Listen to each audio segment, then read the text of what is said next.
मित्रांनो, येणाऱ्या आरोग्य भरतीसाठी तुम्ही जर प्रिपरेशन करत असाल, फार्मसी स्ट्रीमचे विद्यार्थी असाल, diploma pharmacy, bachelor of pharmacy किंवा पोस्ट ग्रॅज्युएशन इन फार्मसी, त्याचबरोबर बाकीच्या सुद्धा भरपूर वेगवेगळ्या स्ट्रीमचे विद्यार्थी जे की येणाऱ्या 2026 एक्झामसाठी प्रिपरेशन करत असतील, तर त्या सर्व लोकांपर्यंत या व्हिडिओची लिंक शेअर करायला अजिबात विसरू नका.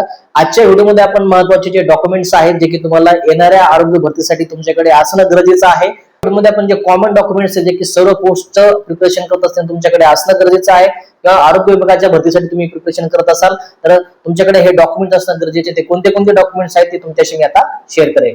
सगळ्यात पहिल्यांदा पहिला पोर्शन एज्युकेशनचा घेतलाय. त्याच्यामध्ये अशा पद्धतीच्या 10वीची ह्या मार्कशीट आहे, ही 12वीची मार्कशीट आहे, सगळ्याकडे असतील. त्याच्यानंतर 10वीची सनद आणि 12वीची सनद हे कॉमन डॉक्युमेंट झाले. त्याच्यानंतर आपल्याकडे फायनल इयरची मार्कशीट असणं गरजेचं आहे. बरेच लोकांना कन्फ्युजन आहे की फायनल इयरचे विद्यार्थी अप्लाय करू शकतात का, तुमचा रिझल्ट लागणं गरजेचं आहे, बी फार्मसी किंवा डी फार्मसीचा. अशा पद्धतीची जी मार्कशीट आहे तुमच्याकडे फायनल इयरची येते ती तुमच्याकडे असणं गरजेचं आहे.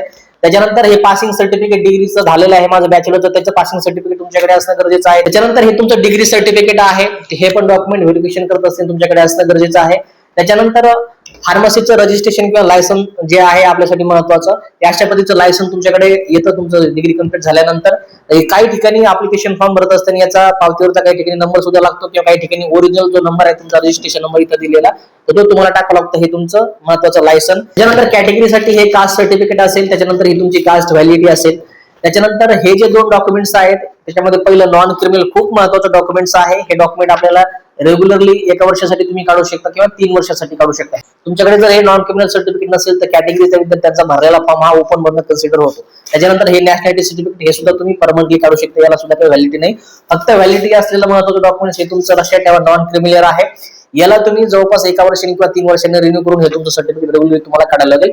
तर अशा पद्धतीची महत्वाची डॉक्युमेंटची लिस्ट होती. आतापासून व्यवस्थित तयारीला लागा. जे आपले सर्व डॉक्युमेंट्स आहेत ते व्यवस्थित काढून ठेवा. अशा पद्धतीचे सॉफ्ट डॉक्युमेंट आहे, त्याच्यामध्ये तुमचे सर्व व्यवस्थित ओरिजिनल डॉक्युमेंट ठेवा आणि एक झेरॉक्स कॉपी त्याची अशा 2 महत्वाचे बंच तयार करा.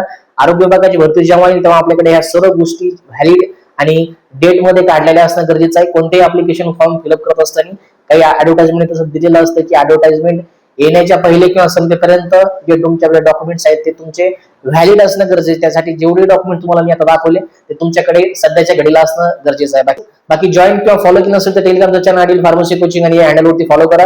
येणाऱ्या काही दिवसामध्ये आरोग्य विभागाच्या ज्याही महत्वाच्या भरती आहे त्याच्या महत्वाचं क्वालिफिकेशन महत्वाच्या जाहीर लागणाऱ्या गोष्टी त्याची अपडेट मी तुम्हाला वेळोवेळी या हँडलवरती देत आहे.